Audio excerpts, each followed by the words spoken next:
Iran Iraq যুদ্ধ শুধু একটি যুদ্ধ নয়, এটি এমন একটি সংঘাত যা মধ্যপ্রাচ্যের ভূ-রাজনীতি চিরতরে পাল্টে দিয়েছিল।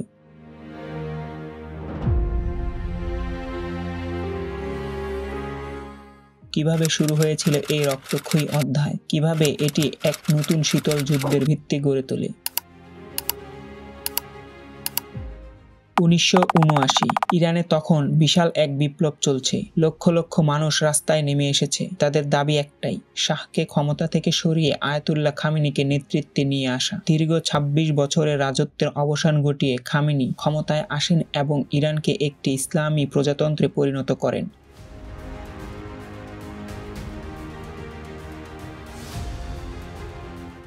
এই পরিবর্তন শুধু ইরানের ভেতরেই সীমাবদ্ধ থাকেনি, এটি মধ্যপ্রাচ্যের ক্ষমতার ভারসাম্য চিরতরে পাল্টে দিয়েছিল। খামেনির নেতৃত্বে ইরান শিয়া মতবাদকে কেন্দ্র করে একটি নতুন রাজনৈতিক দর্শনের প্রচার শুরু করে, যা সৌদি আরব এবং অন্যান্য আরব দেশগুলোর জন্য ছিল একটি বড় হুমকি।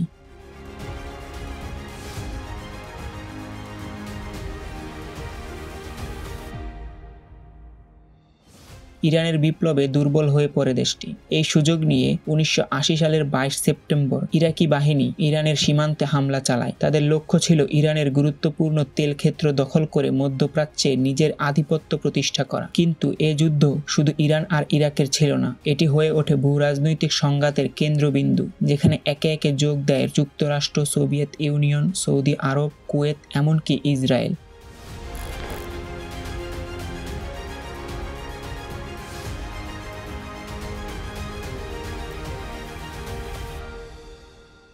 সৌদি আরব এবং কুয়েতের জন্য সবচেয়ে বড় হুমকি ছিল ইরানের বিপ্লব, এবং তারা ইরানি শিয়া শাসন ব্যবস্থাকে যে কোনো মূল্যে ধ্বংস করতে চেয়েছিল। তাই তারা ইরাককে $1 বিলিয়ন ফান্ডিং দিতে শুরু করে। 1981 সাল পর্যন্ত যুদ্ধে কোনো দেশই তেমন কিছু করতে পারেনি। তাই পরবর্তীতে সাদ্দাম হোসেন যুদ্ধবিরতির জন্য রাজি হন, কিন্তু আয়াতুল্লাহ খামেনি এতে রাজি হননি। খামেনির একটাই শর্ত ছিল, যুদ্ধ তখনই শেষ হবে যখন সাদ্দাম হোসেন প্রেসিডেন্ট পদ থেকে পদত্যাগ করবেন। সাদ্দাম তা মানেননি। এতে ইরান সম্পূর্ণ আক্রমণাত্মক হয়ে ওঠে। 1982 সালের মাঝামাঝি সময়ে ইরানি সেনাবাহিনী বসরা পর্যন্ত পৌঁছে যায়। যদি ইরান বসরার দখল নেয় তাহলে তারা ইরাকের তেলের সরবরাহ বন্ধ করতে পারবে। সাদ্দাম তখন অসহায় হয়ে আরব দেশ ও আমেরিকার কাছে থেকে সাহায্য চান। আমেরিকা আগে থেকে এই সুযোগের অপেক্ষায় ছিল। এই সময়ে সোভিয়েত ইউনিয়ন যুদ্ধে প্রবেশ করে। তারা আফগানিস্তানে তালেবান বিপ্লব দমন করতে ব্যস্ত ছিল এবং ইরানের শিয়া বিপ্লবকে আরেকটি হুমকি হিসেবে দেখেছিল। ফলে সোভিয়েত ইউনিয়নও ইরাককে অস্ত্র সরবরাহ করতে শুরু করে। বসরার কাছে যুদ্ধ তীব্র হয়ে ওঠে। ইরাকি সেনাবাহিনী বসরার চারপাশে মাইন পেতে রাখে, যা হাজার হাজার ইরানি সৈন্যের মৃত্যু ঘটায়। ইরান বসরার দখল নিতে ব্যর্থ হয়। এই সময় ইরাকের উত্তরে কুর্দি জনগোষ্ঠী বিদ্রোহ শুরু করে। ইরানও তাদের সমর্থন দিতে শুরু করে। 1985 সালে যুদ্ধ আরও তীব্র হয়।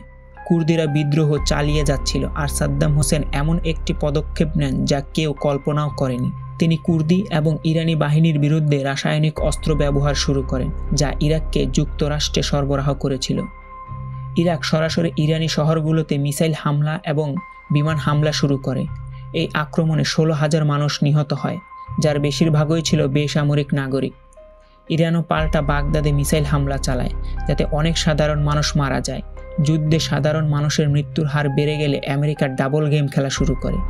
একদিকে তারা ইরাককে রাসায়নিক অস্ত্র সরবরাহ করছিল, আর অন্যদিকে ইরানকেও মিসাইল সরবরাহ করতে শুরু করে। এই সমস্ত কার্যক্রমের পেছনে ছিলেন মার্কিন প্রেসিডেন্ট রোনাল্ড রিগ্যান। এভাবে আরও 3 বছর কেটে যায় এবং সময় আসে 1988 সালে।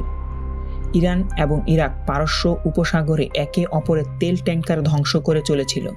কুয়েত তখন যুক্তরাষ্ট্রের উপর চাপ সৃষ্টি করে, আর তেল ট্যাঙ্কগুলোকে ইরানের মিসাইল হামলা থেকে রক্ষা করার জন্য চাপ দিতে থাকে। এর উত্তরে আমেরিকা পারস্য উপসাগরে তাদের নৌবহর মোতায়েন করে। উত্তর দিকে ইরানি বাহিনী এবং কুর্দি যোদ্ধারা মিলে ইরাকের হালাবজা শহর দখল করে নেয়। এর প্রতিশোধ নিতে ইরাকি বাহিনী পুরো শহরে রাসায়নিক বোমা হামলা চালায়। এই হামলা এতটাই ভয়ঙ্কর ছিল যে 50,000 থেকে 1 লক্ষ মানুষ নিহত হয়, যার 90% ছিল বেসামরিক। এই হামলার ফলে ইরানে আতঙ্ক ছড়িয়ে পড়ে যে ইরাকি সেনাবাহিনী হয়তো ইরানের শহরগুলোতেও এমন রাসায়নিক বোমা হামলা শুরু করবে। আয়াতুল্লাহ খামেনির উপর তখন যুদ্ধ শেষ করার চাপ বাড়ে। ইরানের অর্থনীতি তখন ধ্বংসপ্রায়। 8 বছর ধরে চলা যুদ্ধে প্রায় 10 লক্ষ মানুষ নিহত হয়। উভয় দেশের অর্থনীতি ধ্বংস হয়ে যায়। জাতিসংঘ যুদ্ধবিরতির জন্য চাপ বাড়াতে থাকে। এমন সময় 1988 সালে আমেরিকান যুদ্ধ জাহাজ একটি ইরানি যাত্রীবাহী বিমানকে মিসাইল দিয়ে ধ্বংস করে দেয়। এতে 290 জন যাত্রী নিহত হয়। মার্কিন প্রশাসন এটিকে একটি ভুল হিসেবে বর্ণনা করে এবং নিহতদের পরিবারকে ক্ষতিপূরণ দেয়। তবে কিছুদিন পরে সেই জাহাজের ক্যাপ্টেনকে একটি পদক প্রদান করা হয়, যাতে প্রমাণিত হয় যে এই হামলা ইচ্ছাকৃত করা হয়েছিল। ইরানি জনগণের মধ্যে ভীতি ছড়িয়ে পড়ে যে এখন আমেরিকাও সরাসরি এই যুদ্ধে তাদের লক্ষ্যবস্তু করছে। একদিকে ইরাকি বাহিনীর হামলা, আর অন্যদিকে এমন ঘটনাগুলো আয়াতুল্লাহ খামেনির উপর যুদ্ধবিরতির চাপ বাড়িয়ে দেয়। অবশেষে 1988 সালের 20 আগস্ট উভয় দেশের মধ্যে যুদ্ধবিরতি ঘটে। কোনো সীমান্ত পরিবর্তন ছাড়াই এই রক্তক্ষয়ী যুদ্ধ শেষ হয়। এই যুদ্ধের শেষে ইরানি নেতাদের কাছে ইরাককে সমর্থনকারী আরব দেশগুলোর সবচেয়ে বড় হুমকি হিসেবে আবির্ভূত হয়। এখান থেকে ইরান এবং সৌদি আরবের মধ্যে কোল্ড ওয়ার শুরু হয়। এই যুদ্ধের পরে ইরান লেবানন, সিরিয়া এবং ইয়েমেনে নিজেদের প্রক্সি গোষ্ঠীগুলোর উপর কাজ শুরু করে। এই যুদ্ধের অভিজ্ঞতা থেকে ইরান উপলব্ধি করে যে তারা আর কারো ওপর ভরসা করতে পারে না এবং বেঁচে থাকার জন্য তাদের অবশ্যই একটি পারমাণবিক শক্তি হয়ে উঠতে হবে। অন্যদিকে ইরাকও এই যুদ্ধে ভয়াবহভাবে ধ্বংস হয়ে যায়। 8 বছর ধরে যুদ্ধ করার পরেও সাদ্দামের সেনাবাহিনী 1 ইঞ্চি জমিও দখল করতে পারেনি। তখন অর্থনৈতিক সংকটের কারণে ইরাকে বিক্ষোভ শুরু হয়। এই যুদ্ধের কারণে কুয়েত এবং সৌদি আরবের কাছে ইরাকের অনেক ঋণ জমা হয়। সাদ্দাম এতে ক্ষুব্ধ হন, কারণ যারা তাকে ইরানের বিরুদ্ধে যুদ্ধের জন্য উস্কে দিয়েছিল এবং সমর্থন করেছিল, তারা সেই সমর্থনকে এখন ঋণ হিসেবে গণ্য করছে।